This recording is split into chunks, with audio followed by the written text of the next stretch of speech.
Within our walls, we'll fight from dawn to dusk. Welcome back, America. I'm not sure side Mary are you Katharine Ham, host of the Getting Hammered podcast, where she meets up with Vic Mattis every week. Had a chance to see that yet? Had you seen that yet, Mary Katharine?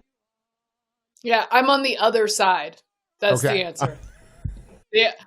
Which side am I on? Not that one. Well, I just thought it was unique in the aesthetic level of disappointment.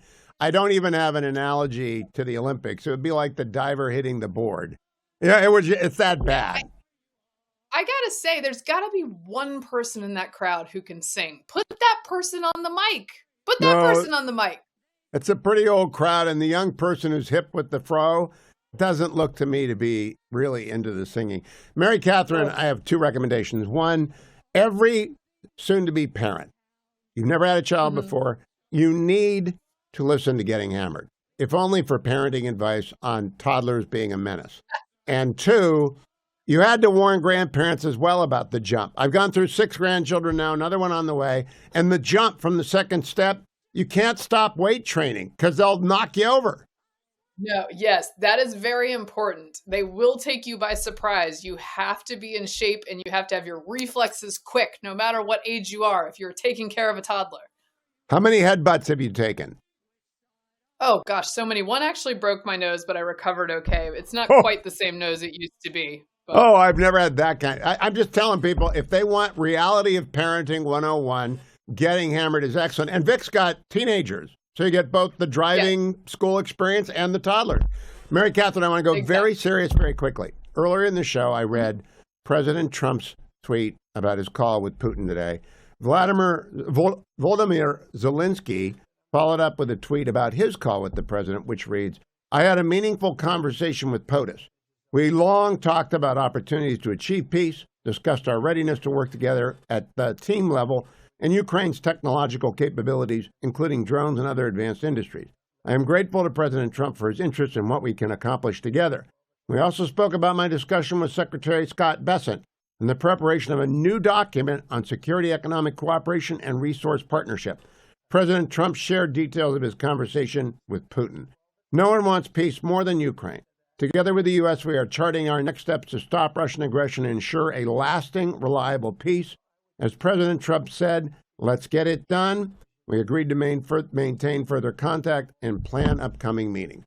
Your reactions to all of these developments today, Mary Katharine?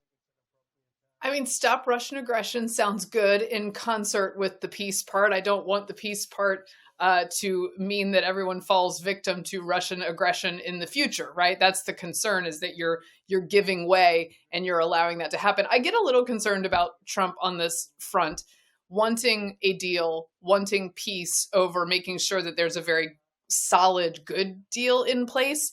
But we are in a situation where I'm not sure what the end game is for Ukraine and Russia.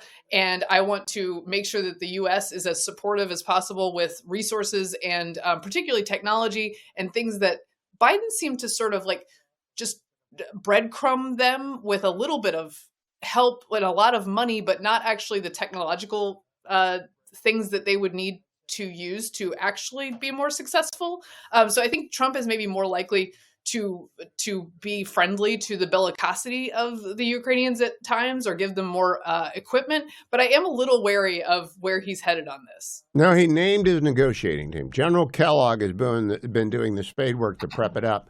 But the 4 who are going to the negotiations are Secretary of State Rubio, CIA Director Ratcliffe, National Security Advisor Waltz, and Steve Witkoff. What do you make of the team? Not a bad team at all. Again, I think I was pretty skeptical of the deal that Witkoff made in Israel, and yet it has resulted thus far in several. Obviously, I'm not elated about it, but seeing people come home was nothing short of miraculous. And so I take the downsides of that deal and look at the upsides and go, okay, well, progress was made there that I wasn't sure would be made. So I'm willing to listen to what they do on the ground. I trust Rubio quite a bit, and Waltz as well. So not a bad team to be going in there. I think that team will not do a bad deal.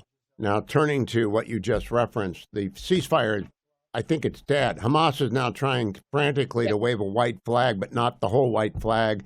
and Qatar is promising breakthroughs.